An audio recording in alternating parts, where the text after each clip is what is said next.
کر کے آیا ہوں۔ اس نے خوف و ہراس میں ڈوبی حجات کے قریب جا کر اس کے کانے میں سرگوشی کی تھی، اور وہ جو سوچ رہی تھی وہ اب تک کیسے یہ بات بھول رہی تھی کہ وہ ایک سیریل کلر ہے۔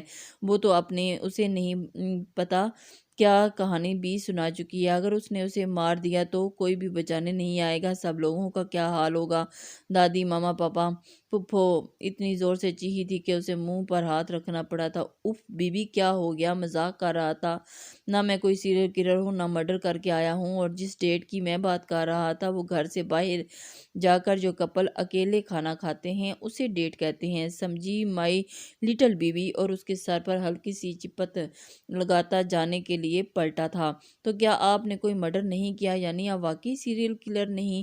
ڈرتے ڈرتے خود کو یقین دلانے کی کوشش کی تھی۔ اس کی بات سن کر وہ پھر سے اس کے قریب آیا تھا اور ایک بات سمجھا دی، بیوی، تم شیرنی کی کھال میں بلی بھی نہیں چوہیا ہو۔ کی کوئی نہیں، میں ڈرتی تھوڑی ہوں آپ سے۔ سچ میں نہیں ڈرتی؟ اس نے اس کے گلے کی طرف ہاتھ بڑھاتے ہوئے پوچھا تھا، اور اس کی توقع کے عین مطابق وہ چیختی، اسے دھکا دیتی اپنے روم میں بھاگتی گئی۔ وہ کتنی دیر وہاں کھڑا ہنستا رہا، اپنے روم میں بیٹھا۔ وہ کچھ دیر پہلے حیات کے ساتھ لمحوں کو سوچ رہا تھا، یہ کیا کر رہا تھا؟ بے وجہ بات بڑھائی اور پھر اسے زج کیا، بلا ارادہ، بلا وجہ کیوں پریشان کر رہا تھا اسے؟ اور یہ لڑکی سب دھوکہ فریب، تم کس کے ساتھ اپنے خاص انداز نہیں بانٹ سکتے؟ نوفل احمد خان، یہ تم کس ڈگر پر چل رہے ہو؟ کیا تم بھول گئے کہ یہ شادی تم نے کیوں کی؟ منال وجہ جانتی تھی اور اسے کچھ نہیں پتا۔ جتنا بے تحاشا وہ کچھ دیر پہلے ہنسا تھا، تنہا ہوتے ہی اتنی اذیت میں ڈوب رہا تھا۔ نوفل احمد خان، تم نے شادی زندگی گزارنے کے لیے نہیں، کسی کو باور کروانے کے لیے کی تھی، کسی کو منہ توڑ جواب دینے کے لیے کی تھی، کسی الزام سے بچنے کے لیے کی تھی۔ کتنی دیر خود کو وہ باور کرواتا رہا تھا، اور شاید اس کا دل سمجھا تھا وہ جو پھر سے پہلے دن جیسا ہو گیا تھا۔ خود حیات بھی اس کے سامنے آنے میں گریز کرتی تھی۔ دونوں پھر سے اپنے ہول میں سمٹ گئے، اور کوئی نہیں جانتا تھا کہ ان کی زندگی کیا موڑ لینے والی ہے۔ وہ دونوں الگ الگ سوچ میں اور سمتوں کے یہ لوگ کس طرح ایک سمت میں آئیں گے۔ اشراق کے بعد وہ کروٹیں بدل بدل کر سو گئی تھی، تھک گئی تھی، پچھتی کیوں تھی وجہ جاننے کی قاصر تھی، اور پھر گھر پہ یہ سب بات کر چکی تھی۔ صبح صبح پھر بھی سکون میسر نہیں آیا، سمجھ نہیں پا رہی تھی کہ ایسا کیوں ہو رہا ہے۔ شام میں اس کا ریسیپشن تھا اور گھر سے کوئی آنے والا نہیں تھا، کیونکہ منال کی طبیعت کافی خراب تھی اور اس کے پاپا اس کو لینے آنے والے تھے۔ احمد سے بات بھی کر لی تھی، مگر بے چینی بڑھتی جا رہی تھی۔ تھک ہار کر وہ کچن میں آ گئی اور سوجی کے چھلنے بنانے کی تیاری کر رہی تھی۔ صبح صبح اس نے کچھ نہیں کھایا تھا، مگر بے چینی سے بچنے کے لیے خود کو مصروف کرنا سمجھتی تھی، اور اس کی عادت تھی کام کرتے کرتے ہلکی آواز میں یاسین پڑھتی اور توبہ استغفار کا درود کرتی۔ یاسین پڑھ رہی تھی جب نوفل احمد خان کچن میں داخل ہوا۔ روزانہ اسی وقت اسٹڈی میں جاتا تھا۔ اس کو دیکھ کر خود کو روک نہیں پایا۔ آج 3 دن بعد اس کو دیکھ رہا تھا۔ وہ خاموشی سے اسے دیکھ رہا تھا، کیونکہ وہ اکیلا سمجھ نہیں رہا تھا۔ بلند آواز سے پڑھ رہی تھی۔ نوفل احمد خان کے کانوں میں شاید اس کی آواز جا رہی تھی، وہ خود اپنی موجودگی کا احساس بن رہا تھا۔ آواز اچھی ہے بیوی، سنگنگ میں ٹرائی کیوں نہیں کرتی؟ آخری چھلا اتارتے ہوئے وہ اس کی آواز پر چونکی تھی۔ لا حول ولا قوت